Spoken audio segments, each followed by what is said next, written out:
ए बाबूजी, आजकल तो और बड़ा चर्चा चलाता। का चर्चा चलता है बबुआ? अरे ये चर्चा चलाता कि तू बड़ी पढ़ल लिखल बाड़ू। हाँ तो सुनली है कि पढ़ले बाड़ू तो कुछ सवाल जवाब हो जाए। हाँ हाँ पूछा, का सवाल लेके आल बड़ा? सुना, बोला बोला। अरे कौन चीज लईकी उ सबके दिखावे।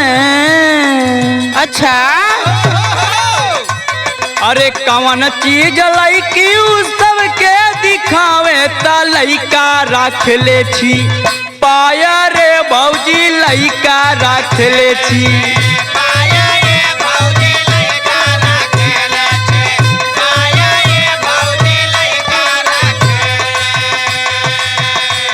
बस यह सवाल बा? हाँ बस ये, तू सवाल के जवाब दे दो। हाँ सुना, बताओ तनी। बताओ। अरे हथवा में बटुआ उ सबके देखावे। अरे हथवा में बटुआ उ सबके देखावे तो लइका राखे ले जेबा। डालो ये देवरू लइका राखे ले जेबा।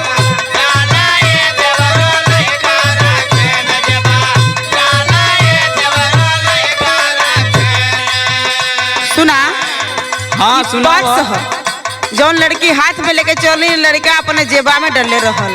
अच्छा अच्छा, इस सवाल के जवाब तो हमार दे देलू। हाँ लेकिन हमार है दूसरे का सवाल के जवाब अगर दे देबू ना। हाँ तब का देबा? तो जाना कि कुल तोरे बा। अच्छा अच्छा, मतलब तो आओ हमारो जाब। सुनो। बोला बोला। अरे गोल गोल लइकन के लम्मा। अच्छा अच्छा, ये बात बा। हाँ ध्यान से सुनियो। हाँ बोला। अरे लइकन के गोल गोल लइकन के लम्मा ता होला का बड़ा मजे। दारा ए भौजी होला का बड़ा मजे।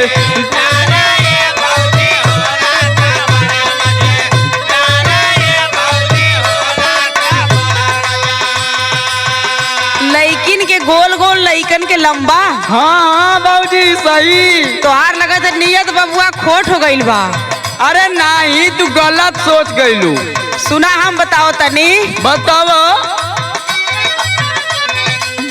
अरे गोल टीका मथवा पे लइकी लगावे। अरे गोल टीका मथवा पे लइकी लगावत लइकन के होला लमा। और ये देवरू लइकन के।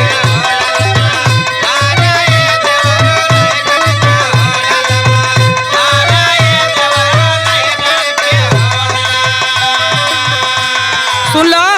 हाँ बाबूजी, लड़कियां होती है गोल बिंदी लगाती हैं। अच्छा अच्छा। तोहार बहिन लगावली ना देखले हुआ का? अरे तका उ तो सबे लगावेला। तोहार बहिन अपने गोल लगावली तो के लंबा लगावली। अच्छा अच्छा। पूछा, और कुछ पूछे बा? अरे अबे बहुत कुछ बा। हाँ तब पूछा। सुनो। हाँ जल्दी पूछा, हमें काम करे के बा। तो सुना। बोला। अरे कौन चीज आधा जला तो दुखला। सुना तारू ना? नियत वो सही बना हो। एकदम सही बा, लेकिन तू ही गलत सोचता। अरे कौन चीज आधा जला तो दुखला जाला पूरा लागेला मजे। दारा ए भौजी।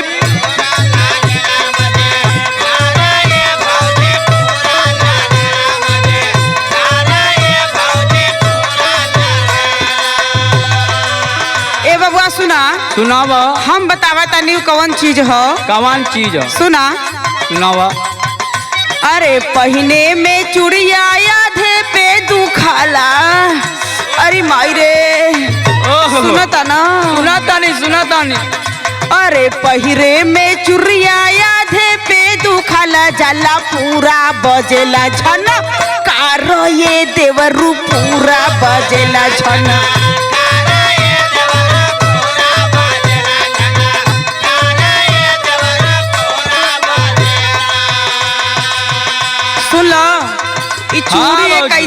ह हाँ जब लड़की लोग माई लोग बहन लोग पहिरली हाँ आधा पर जाला तो ससग जाला बड़ी तेज पिरला ये बबुआ। आहा। और कुछ पूछे के बा? अरे अब तो टेलर हो। अब सुनो पिक्चरो देखाई बा का हो? तब मजे कैसे आई पूरा देखे के न पड़ी। सुनो हाँ बोझ पूछा। पौआ छुए जब झुकेली गुजरिया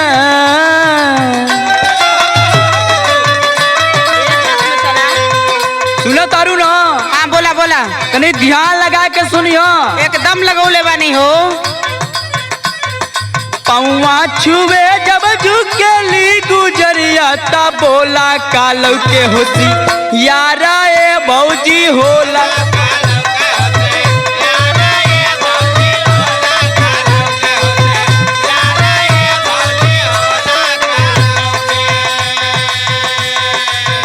सुना ये अपने देश के संस्कृति के बहुत बढ़िया और निमन चीज बताओ तानी। अब देखा शिक्षा कहला ना बड़ा चर्चा बा तोरे शिक्षा का। हाँ तो चर्चा काहे ना होई अब हम बतावा तानी। सुनाव। अरे पौआ झुके में जब झुके गुजरिया तो देला दिखाई संसार ये देवरू देला।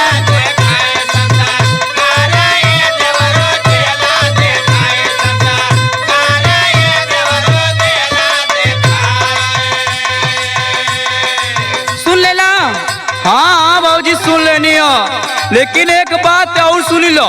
दूसरे देश में जाबे तो लोग hello hi how R you. ओहो लेकिन अपना ही एक भारत देश ऐसा है हाँ? जहाँ बड़ों का सम्मान पैर छू कर किया जाता है ये बबुआ। हाँ ये बात तो बहुत अच्छा बतैलू है। और कुछ पूछे के बा? लेकिन हमरा ये सवाल के जवाब दो। हाँ हाँ पूछो। अरे के लिखे गीतिया कवन देवरू गावे। अच्छा अरे के लिखे गीतिया कवन देवरू गावे त के हो बजावे ब जनवाए भौजी के हो बजावे।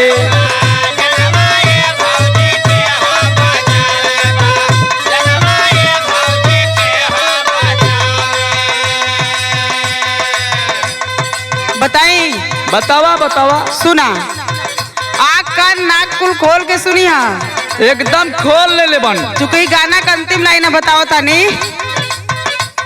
ये तोरे सवाल का अंतिम लाइन हो ठीक बा। अब एक बाद कुछ ना पूछबा ना।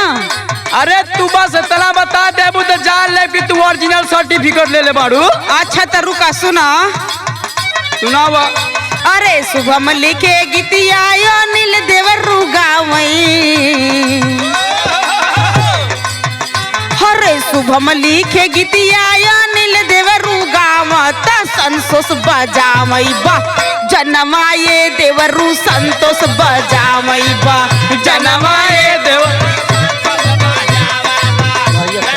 ये देवरू संतोष बजावई बा जनमाए